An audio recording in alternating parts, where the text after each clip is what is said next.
Until today, if you wanted to create amazing designs like this for your website, you have to learn how to code and use things like WebGL in order to create these cool effects.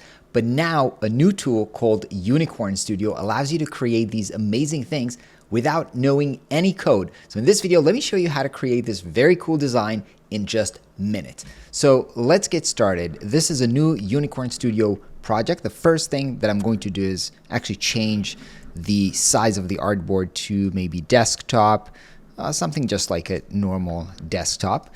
Now, first thing I want to do, I have a background here, so I want to create the flux gradient. So let's head here into the color, change it to gradient, maybe a radial gradient, and I don't need so many colors, but let me start from kind of like a dark purple and then use the lighter purple.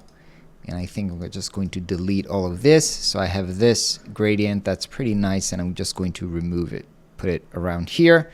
Okay, so I've got my background. The first thing to start, they're suggesting that I would add 3D shape or some text, which I can also do right here from the top bar. Let's add some text. So add an effect. I'm going to double click this. Actually, from here, I'm just going to write, "Oh my God."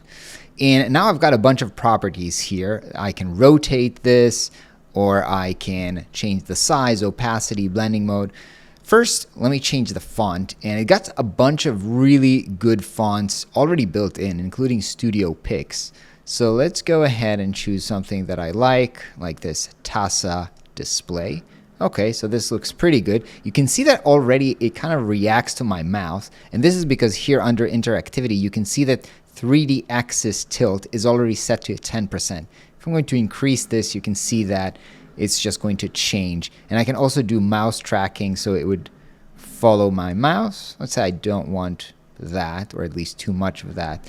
So no, let's remove that all the way here. So now it's just rotating to follow my cursor, and that's pretty cool. So now that I have this, the next thing is to add some kind of an effect, right? So I'm going to open up the effects panel, and I've got a bunch of things here, right? So there are all kinds of filters, distort filters. Let me go down and do a beam of light. Let me choose this, and you can see that now I have this beam of light here, and I can play around with the parameters. So by default, this is a line, but let me change this to a point to a ring.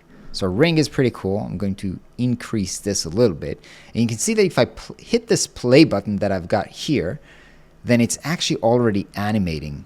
So as it is, it's already pretty cool. Of course, I can go ahead and play around with things like the thickness of this, the angle, the phases. But overall, I think it's already pretty cool as it is. Okay, so my next thing would be to add some 3D objects. So let's go ahead and add whatever 3D object I want here. Let's pick something like this very nice star, which I can also, of course, go ahead and change. I can play around with the materials, play around with how round it is. Let's say this looks pretty good this way. I can put it, I can rotate it, and I can move it around also here. So you can see it's really reflecting nicely what's happening in the background. I can also, of course, from down here, change how this reacts to my mouth. So let's do axis tilt. So now it's also reacting or turning around together with my mouth. And I can also go ahead and hit the play here. So this is going to be rotating unless I move my cursor around.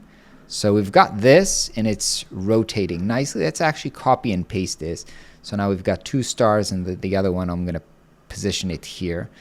So now we've got these two stars nicely aligned here. Now I want to add this kind of like a smoothy cursor effect. So to do that, I'm going to go ahead and add another effect. And this time, I'm going to head to the distort and I'm going to choose the mouse trail. Let's pick that.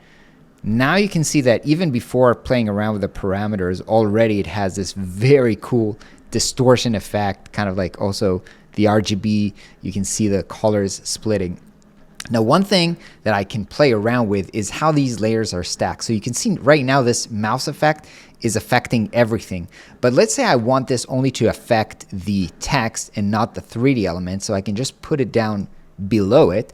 So now the mouth effect is only affecting what's below it, which is the beam and the text in the background, but it's not affecting everything that's above it, the 3D stars.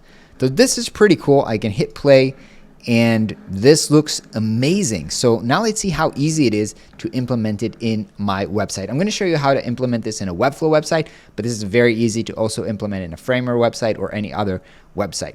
So I've got a plain new Webflow project in here. The first thing I'm going to do is to add an embed code. So I'm going under the Webflow, I'm just going to take this code and add it into the head of my page. So under page settings, going to the head and just pasting this. So that's pretty easy. The next thing I want to do is to add the div that's going to hold this thing. So I'm just going to add a normal div block. It doesn't really matter what I call this. I'm going to call this unicorn. What matters is I give this a size. So for height, I'm going to set this to 100% viewport height, so it takes up the whole height of the window, and for width, 100%. That's it. The other thing I want to do is under the setting here, I want to create a custom attribute. So here from Unicorn, I'm going to go ahead and export. Now note I can export this as an image, as a video, but I can also embed it, which is what I want. Now you can see here that we've got, basically this is an embed code that they give you, and you see that this is a div that has data US protect. So that's actually the property that I want, the attribute. So I'm going to add this, add the name data US project, and under the value, I'm just going to copy what's in here. Fantastic. This is, the code is already updated. So I'm head back to Webflow, paste the value in here, and that's it. Now I'm not going to see it here in Webflow, but if I hit publish and publish this, you will see that it's working. So it took a second to publish. Now I've got this under Unicorn Test at Webflow. Publish this, and bam, it is inside my website. I can use it however I want. Loaded also super fast, and this is just amazing. I love this tool. Check out the link below the video to give this a try yourself, and let me know in the comment what you think. I think we're going to start seeing this in a lot of web design very soon. All right, I'll see you in the next video. Peace out.